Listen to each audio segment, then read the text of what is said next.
Hello friends, very very good morning. আজকে সকাল সকাল চলে এসেছি ব্রেকফাস্ট বানিয়েছি, সেটা শেয়ার করবো বলে। ছেলে চলে গেছে স্কুলে, আজকেও আমার অফিস নেই, আজকে ছুটি। আজকে মহাবীর জয়ন্তী বলে আজকে অফিস ছুটি আছে। তো কালকে যাব, কাল থেকেই যাব অফিস। তো এই যে এদিকে হাজব্যান্ডের ব্রেকফাস্ট রেডি করলাম, রুটি, ডিম পোচ, আর এখানে আলু গাজর টমেটো দিয়ে তরকারি।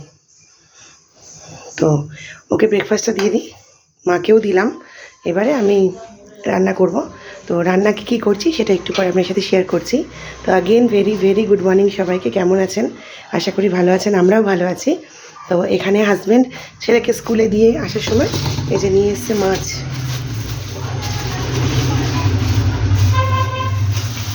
এই যে রুই মাছ নিয়ে এসছে। রুটি করলাম, এখনও জায়গাটা পরিষ্কার করা হয়নি। এই যে রুই মাছ নিয়ে এসছে। তো মাছের ঝোল তো করবই, আর কি করি সেটা শেয়ার করছি। মাছটা এখনও ধোয়া হয়নি, এই যে মাছটা এবার ধোবো। তো মাছ টাছগুলো পরিষ্কার করে নিই। তো আর কি রান্না করছি সেটা আমার সাথে শেয়ার করছি, সঙ্গে থাকুন। Again very very good morning সবাইকে। একটু পরে আসছি, ফাইনালি কী রান্না করছি সেটা শেয়ার করছি। এই যে ভাতের জল টল সব রেডি করে রেখেছি, এবার ভাতটাও বসাবো। তো একটু পরে আসছি, টাটা।